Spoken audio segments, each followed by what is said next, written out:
Hi, welcome back to Storytime, The Land of Raw by Jenny McLachlan, illustrated by Ben Mantle. We're up to chapter 16. What was that thing? I gasp, my heart pounding. Prosecco? The mighty stallion stalks towards me.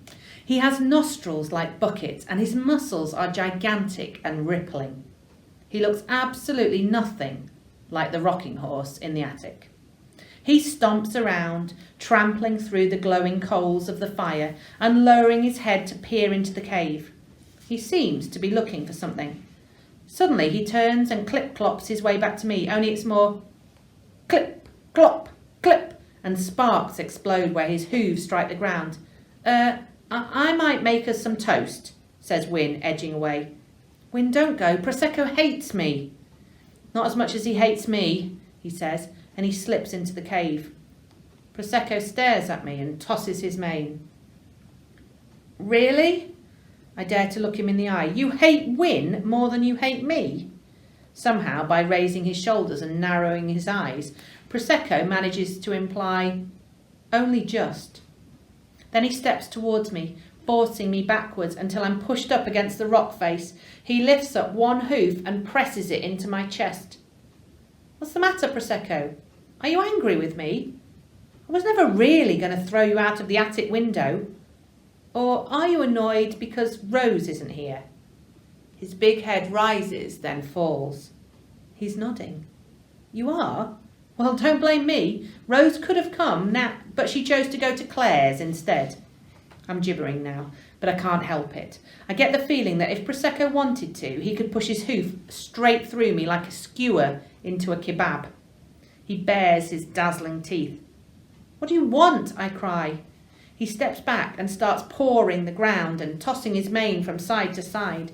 He rears up until he's towering over me, then crashes back down. His tail whips round and a few strands of hair catch my arm. Pain shoots through me. It's like thousands of needles jabbing into me or being stung by bees.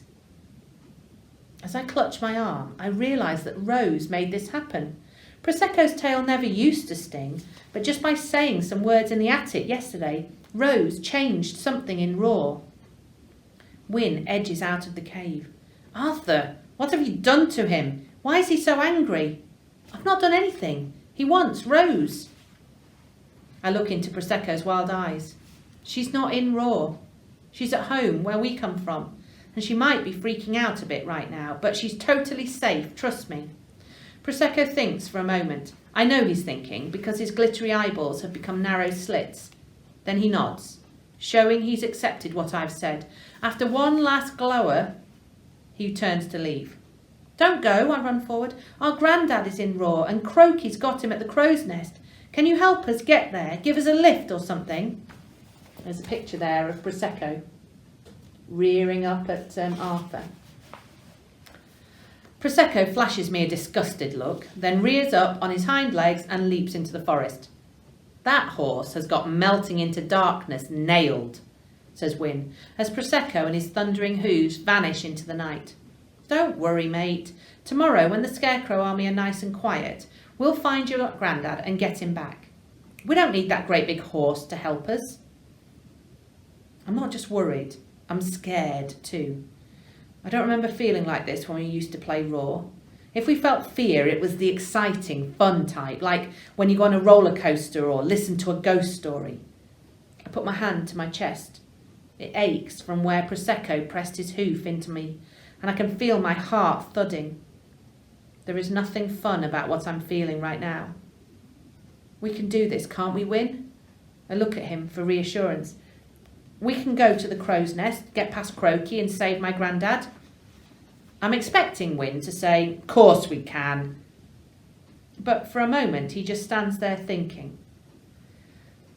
I wasn't joking when I said Croaky had changed, he says. He was always mean, but now he's vicious, and with his army he's powerful too. It feels like he's everywhere. Wyn's eyes flick back to the forest.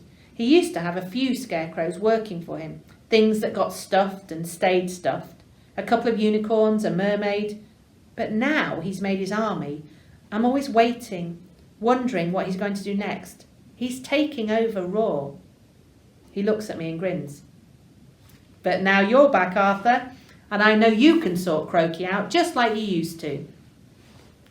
Win isn't making me feel any better. In fact, I feel sick with worry. We need Rose. She always came up with our plans to get Croaky, and she was never scared of him. Unlike me. Well, Rose isn't here, but we have got you. He pulls my arm. Come on, I want to show you something. We go along a path that skirts the edge of the forest. All the time, Win keeps glancing into the trees, pausing every few steps to listen. Soon we come to a cave, and Win lights a candle. He passes it to me and whispers, Go on, see what's inside. Holding the flickering candle up high, I walk deeper into the cave, then I stop and look around. At first, I don't understand what I'm seeing. The cave is full of objects arranged on rocky shelves. I step closer. A butterfly hair clip sits next to an empty hula hoops packet.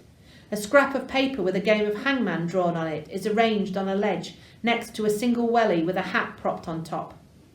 A Batman keyring, missing one leg, dangles from a nail, and at the back of the cave I find a carefully folded t-shirt and a metal pot of green putty. The putty is set on its own ledge with an upturned plastic cup acting as a stand. After the relic of Arthur, that's my favourite thing, whispers Win. You left it behind 4 years ago, just after your birthday. And that's when I realise that this cave is a museum full of things that once belonged to me and Rose. I turn in a circle, and the candle lights up curling stickers and animal rubbers, a lone Haribo, a book without a cover, and a whole collection of sweet wrappers threaded on a piece of string. Where did all this come from? All over Raw, says Win proudly. I found most of it, but the unicorns brought things too. And look! He points to the wall, and I lift the candle higher. Hoof prints cover the soft, sandy walls, hundreds of them, overlapping each other. Above the hoof prints, someone, Win I'm guessing, has carved, Rose and Arthur, masters of Raw. I made this when you didn't come back. To begin with, it was just for me and to keep your things safe. But when things got bad, the unicorns started to visit, and then the furries. It made us feel better, safer. I pick up a Pokemon trading card. Why did you want to show me this, Win? You need to know that you're a master of Raw, Arthur, just like Rose. And if anyone can defeat Croaky, it's you.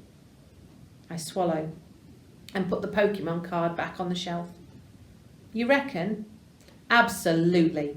Now, let's go and sit by the fire, make some toast, and come up with a super stealthy plan to get your granddad back. And that's the end of the chapter. See you next time.